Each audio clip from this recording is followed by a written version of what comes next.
Hello friends, welcome to దేవాంష్క diaries. ఇప్పుడు మీరు వినబోతుంది కొంచెం మధురం కొంచెం విరహం స్టోరీలోని 18వ భాగం.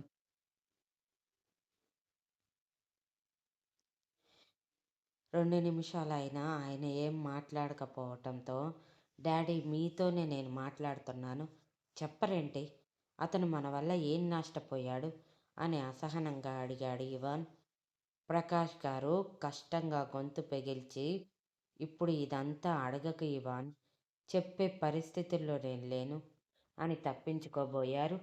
కానీ ఇవాన్ వదలకుండా, లేదు, ఈరోజు ఎట్టి పరిస్థితుల్లోనూ నిజం నాకు తెలిసి తీరాలి. అసలు వాడు ఎందుకు నా మీద అంత కోపంగా ఉన్నాడో నాకు తెలియాలి కదా. మన కారణంగా నా వల్ల శక్తి బాధపడటం నాకేం ఇష్టం లేదు. చెప్పండి డాడీ, మన వల్ల అక్కడ ఒక ఆడపిల్ల బాధపడుతుంది. అది కూడా అర్థం కావటం లేదా మీకు? లేదా అర్థమైనా నాకెందుకు, మనకి సంబంధించిన ఆడపిల్ల కాదు కాబట్టి వదిలేయాలి అని అనుకుంటున్నారా అని ఆవేశంగా అడిగాడు. ఇవాన్ మాటలకి కోపం వచ్చిన ఆయన, ఇవాన్ అని గట్టిగా అరిస్తే, ఎందుకు అరుస్తున్నారు? నేను అన్న దాంట్లో తప్పేముంది? చెప్పండి, నిజమే కదా అంటున్నాను. మన వల్ల అక్కడ శక్తి బాధపడుతుంది. కేవలం నన్ను చేసుకోబోయేది అన్న ఒకే ఒక్క కారణంతో ఇప్పుడు తనని అనుమానించే పరిస్థితుల్లో ఉన్నాడు రుద్ర. ఆడపిల్ల దేనినైనా భరిస్తుంది, కానీ భర్త నుంచి వచ్చే అనుమానం మాత్రం భరించలేదు డాడీ. మన వల్ల శక్తి రోజు నరకం అనుభవించటం నాకు అస్సలు ఇష్టం లేదు. మన వల్ల ఏదైనా తప్పు జరిగి అతను మన వల్ల ఏదైనా నష్టపోయి ఉంటే తిరిగి ఇచ్చేద్దాం. అప్పుడు శక్తి మీద కోపం కూడా తగ్గుతుంది కాబట్టి ఏ ప్రాబ్లం ఉండదు అని అన్నాడు ఇవాన్ ఆశగా. తిరిగి ఇచ్చేదే అయితే ఇన్ని రోజులు నేను అసలు ఆగేవాడిని కాదు ఇవాన్. ఎప్పుడో రుద్రకి కావాల్సింది ఇచ్చేవాడిని. కానీ వాడికి కావాల్సింది నేను ఇవ్వలేను ఎప్పటికీ కూడా అని మొహం దోసిలిలో దాచి ఏడుస్తూ ఉంటే ఇవాన్ కంగారు పడుతూ, డాడీ ప్లీజ్ మీరు ఇలా బాధపడకండి. అసలు ఏం జరిగిందో చెప్తే నేను అది సాల్వ్ చేయటానికి నేను ట్రై చేస్తాను కదా. ముందైతే ప్రాబ్లం తెలిస్తేనే పరిష్కారం ఆలోచించగలం. ప్లీజ్ డాడీ చెప్పండి అని అడిగాడు. నా వల్ల రుద్ర చాలా కోల్పోయాడు ఇవాన్. అది ఇది అని చెప్పలేను. అన్నీ నా వల్లే కోల్పోయాడు. నేనే వాడిని రాయిని చేసి వాడి బాల్యాన్ని చిదిమేశాను. ఎంతో అందంగా సాగాల్సిన వాడి బాల్యం నా వల్ల, కేవలం నా వల్ల నరకంగా మారింది అని ఏడుస్తూ చెప్తుంటే ఇవాన్ కళ్ళు చిన్నవి చేసి, అంటే ఏంటి? మీ వల్ల వాళ్ళ కుటుంబంలో ఎవరైనా చనిపోయారా? లేదా మీరే చంపేశారా అని అడిగాడు అనుమానంగా. ఇంతలో ఆయనకి లైట్గా చెస్ట్ పెయిన్ స్టార్ట్ అయ్యింది. కానీ అది పట్టించుకోకుండా, లేదు, అలాంటిదేమీ లేదు, నేనేమీ చేయలేదు. కానీ నా వల్లే రుద్ర చాలా కోల్పోయాడు. నిజం చెప్పాలంటే కేవలం నా వల్లే రుద్ర ఈరోజు ఇంత మొండిగా బండరాయిలా మారిపోయాడు. నేనే నేనే వాడిని అలా మార్చేశాను అని అరుస్తూ గుండెల మీద చేయి వేసుకొని రుద్దుకుంటూ ఉంటే ఇవాన్ కంగారు పడుతూ, డాడీ ఏమైంది, పెయిన్ వస్తుందా అని అడిగాడు ఆయన గుండెల మీద రుద్దుతూ. ఆయన ఎగశ్వాస తీస్తూ అవును అన్నట్టు కష్టంగా చెప్పగానే, ముందుగానే డాక్టర్ చెప్పి ఉండటం వలన ఆయనకి టాబ్లెట్ ఒకటి వేసి 2 నిమిషాలకి కొంచెం నిదానించాక, సరే డాడీ, ముందైతే మీరు రెస్ట్ తీసుకోండి, మనం సాయంత్రం మళ్ళీ మాట్లాడుకుందాం అని లేవబోతుంటే ఇవాన్ చేతిని పట్టుకున్న ప్రకాష్ గారు, ఎలా ఆయన రుద్ర బాధ పోగొట్టేలా ఏదో ఒకటి చెయ్యి ఇవాన్, వాడి బాధ పోతే నేను కొంచెమైనా సంతోషిస్తాను.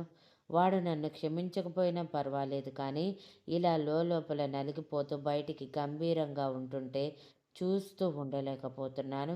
మీ అమ్మని అడుగు, ఏమైనా చెప్తుందేమో అని కష్టంగా కళ్ళు మూసుకొని ఒక పక్కకి ఒరిగి కన్నీళ్లు పెట్టుకుంటూ ఉంటే ఇవాన్కి జుట్టు పీక్కోవాలి అనిపించింది ఆ క్షణం.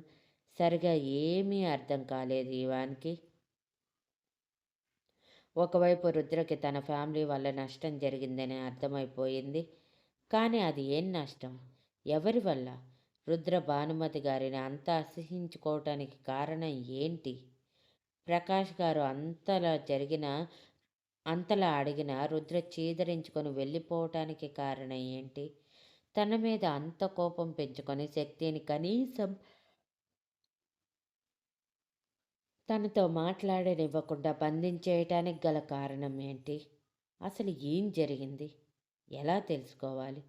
ఎవరు చెప్తారు?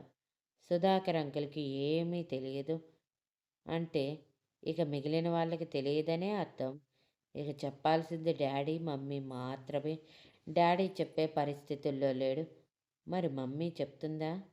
ఏమో, నమ్మకం లేదు అని తనలో తానే అనుకుంటూ భారంగా అడుగులు వేస్తూ తన రూమ్‌కి వెళ్ళిపోయాడు ఇవాన్. ఇవాన్ వెళ్ళిపోయాక కళ్ళు తెరిచిన ప్రకాష్ గారు ఇంకా ఆయన చేతిలోనే ఉన్న రుద్ర ఫోటోని తడుపుతూ, నా వల్ల నువ్వు చాలా కోల్పోయావు రుద్ర. అది నేను తిరిగి ఇవ్వలేను కానీ తండ్రి ప్రేమని పంచగలను. కనీసం అది గుర్తించరా? ఇలా మొండిగా ఉంటే ఎలా? అక్కడ శక్తి కూడా బాధపడుతుంది అంటే నా వల్లే కదా! నేను చేసిన దానివల్లే కదా నువ్వు తనని శిక్షిస్తున్నావు. కానీ ఇది కరెక్ట్ కాదు రుద్ర. తను ఏ పాపం చేయలేదు. తనని సంతోషంగా చూసుకో. నేను మళ్ళీ ప్రయత్నిస్తాను నీతో మాట్లాడటానికి అని అనుకుని ఆయన కళ్ళు మూసుకున్నారు. కానీ గతం తాలూకు గాయాలు, జ్ఞాపకాలు అన్నీ మనసు మీద దాడి చేస్తూ ఉంటే కంటికి నిద్ర చేరనంటూ దూరమైపోయింది. ఇక రూమ్‌లోకి వచ్చిన ఇవాన్‌కి పిచ్చెక్కిపోతుంది. ఎవరు తనకి కావలసిన నిజం చెప్తారో అర్థం కావటం లేదు. ఎవరిని అడగాలో తెలియటం లేదు. భానుమతి గారిని అడుగుదామంటే ఆవిడ గారు చెప్పేలా కనిపించకపోవటంతో అటూ ఇటూ తిరుగుతూ ఎలా తెలుసుకోవాలి? రుద్ర ఏమో నీ ఫ్యామిలీని అడుగు చెప్తారు అంటాడు. ఇక్కడ వీళ్ళేమో చెప్పలేము మా వల్ల కాదు అంటారు. మధ్యలో నేను శక్తి నలిగిపోవాలి. అంతేనా? అసలు ఈ ఇషిక ఎలా వచ్చింది? ఎక్కడి నుంచి వచ్చింది? తను నాకు మరదలు ఎప్పటినుంచి అయ్యింది? అని పళ్ళు బిగించి అనుకుంటూ ఇషిక గురించి ఆలోచిస్తూ ఉన్నాడు.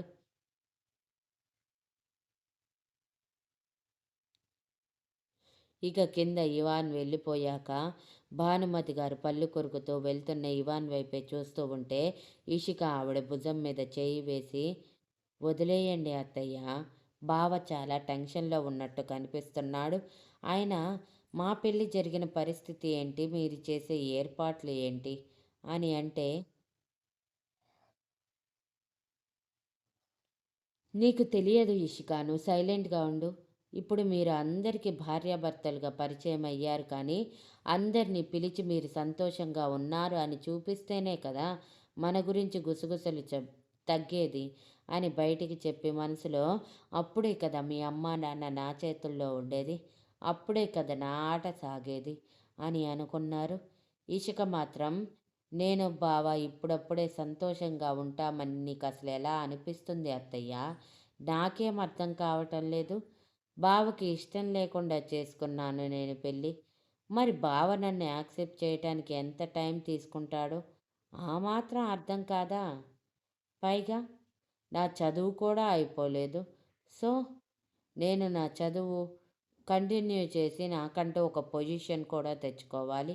ఇప్పుడప్పుడే పెళ్లి బంధంలో ఇరుక్కుపోయి నా కెరియర్‌కి ఫుల్ స్టాప్ పెట్టుకోవాలని నాకేమీ లేదు. నేను బావతో నా చదువు గురించి మాట్లాడతాను. బావ తప్పకుండా ఒప్పుకుంటాడు అని అంటే, భానుమతి గారు ఆశ్చర్యంగా, ఏం మాట్లాడుతున్నావు ఇషిక నువ్వు? అంటే, అంటే ఇప్పుడప్పుడే నువ్వు ఇవాన్‌తో కలిసి లైఫ్ స్టార్ట్ చేయవా? అని అడిగారు ఆశ్చర్యంగా.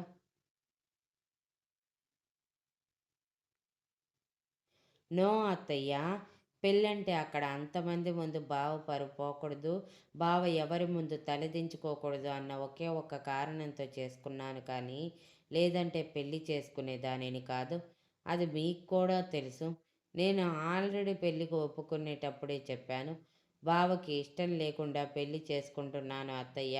బావ కోప్పడినా ఏం చేసినా భరిస్తాను కానీ, మీరు మాత్రం బావని బలవంతం చేయకూడదు పెళ్లి తర్వాత దేనికి కూడా అని. మరి ఇప్పుడేంటి ఇదంతా అని అంటే, ఆవిడ పళ్ళు కొరుకుతూ ఇదొక దరిద్రం తగిలింది కదా అని మనసులో అనుకుని, అది కాదు ఇషిక, అక్కడ రుద్రాశక్తి చాలా హ్యాపీగా ఉన్నారు. నా కొడుకుని నాశనం చేసిన వాడు అంత హ్యాపీగా ఉంటే నేను ఎలా చూస్తూ ఉండగలను? నువ్వే చెప్పు అని అంటే,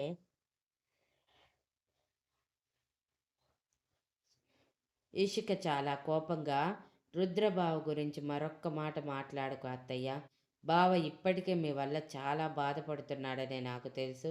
మీరు ఇంకా ఇంకా కావాలని బావని టార్గెట్ చేస్తూ నన్ను చూపించి బావని ఏడిపించాలని చూస్తే మాత్రం నేను అస్సలు టాలరేట్ చేయను, ముందే చెప్తున్నాను. నా లైఫ్లో ఈ కుటుంబంలో బావ పేరు తీసుకురావద్దు అని చాలా సీరియస్గా చెప్పి అక్కడి నుంచి వెళ్ళిపోయింది ఇషిక. భానుమతి గారు తల పట్టుకొని కూర్చొని, ఇదేంటి ఇలా అయ్యింది? ఇది నా చెప్పు చేతల్లో ఉంటుంది అనుకుంటే, ఇది నాకు తిరిగి సమాధానం చెప్తుంది అని పళ్ళు కొరుకుతూ అనుకున్నారు తప్ప ఏమీ చేయలేకపోయారు. Thank you for listening and please like, share, comment and subscribe.